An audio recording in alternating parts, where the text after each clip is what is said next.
John, another terrific away victory. This one has the added impact of taking you into the top three. How pleased are you?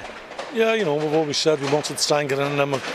Now the next job is to silence them noise that's up in the stands, the flicking of the seats.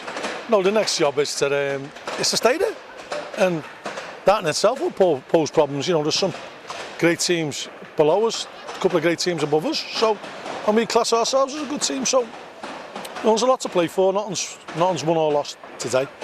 I must compliment Luton. I thought they played the part in a cracking game. I think it was a great advert for League 2 football. On another day, they could have gone in 2-0 up. We've missed a couple of chances ourselves in the first half. But it was refreshing. They took the game to us. And it was a nice open game of football. And, you know, at times it was backs to the wall. They pinned us back. But we stood firm, and I thought we defended really well in the second half. And, you know, it was a classic counter-attacking performance. And then in the last 15 minutes, it wasn't so much counter-attacking. We managed to force them back, which was testament to how well the players had played. Just talk us through the two big rewards you get for this. Obviously the 3 points, but that clean sheet again. I think that's, what, 4 in 5 games? Yeah, you know, I was pleased for the lads who work ever so hard at the back.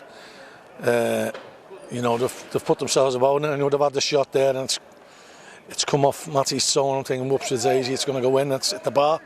And you need that little bit of luck, you know. And, you know, people who know me and people who've listened to me over the years, I've never been one to underestimate the value of luck.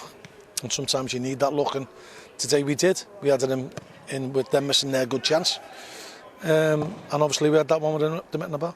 Tell us about the 2 goals then. The first one, big credit to Josh Windass, I guess, for the assist, but Scott Brown scores important goals, doesn't he? Well, yeah, you know, he scored 3 vital goals for us. And you know what you're getting off Scotty, you know, he gives 110%, well, 100% all the while, and never stops going like a clockwork mouse. And when I was out of work, I told everybody in the Football League who listened to me to go and sign him. So, you know, I was glad to get the opportunity to take him. And it's a great goal, it's a great move, it's a great finish. And, you know, and then the second goal as well, class. It's, you know, it's as good as you get at this level there. And then it was just a pity Terry couldn't put the ice on the cake with the last one that he dragged wide. How big is that for Terry Gornell? Obviously massive boots to fill with Billy Key not being with you today, and not only play the 90 minutes, but to score a goal like that. He did well, because he's only a 7, isn't he? Terry's a 9. Listen, Terry's a top player in this level. And I thought his second half performance, first half he couldn't really get the ball to him.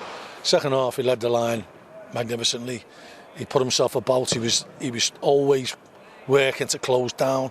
He was winning his headers, and he got his just rewards. I know myself as a striker, when you're doing that lone striker role, it can be a thankless task sometimes, and you put in a lot of effort that doesn't get credited. So when you get your goal, it's always nice. That's your little reward. You told us in the week that it's a fallacy that managers don't look at other results. What have you made of the scores today? Well, they were great at half time, not so great at full time, but yeah, listen, we've got to look after ourselves. If we can keep on winning, we haven't got to worry about anybody else. Do you feel really confident you can stay there now you've got up there into the top 3? I've always believed in this set of players. You know, they're a fantastic bunch. I know they're good enough. Whether we have that little bit of luck and it shines on us for the rest of the season remains to be seen. But it won't be for the ones to try. And I know we talked about the hostile atmosphere and how difficult it is to come here. Is that them handling the big game pressure? Well, they're only going to get bigger. And, you know, we've got to make our home a fortress. You know, we've got 3 out of the last 5 at home. And we've got to, I'm sure the people of Accrington will come up now. But, you know, they're going to be the 12th man, and they're going to be vital. And last one, how is Billy Key? Because obviously he's not travelled, I guess just a precaution with the bang on the head.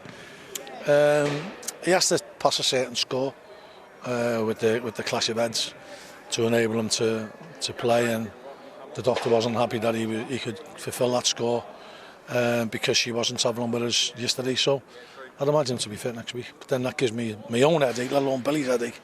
How do you leave Terry out after that?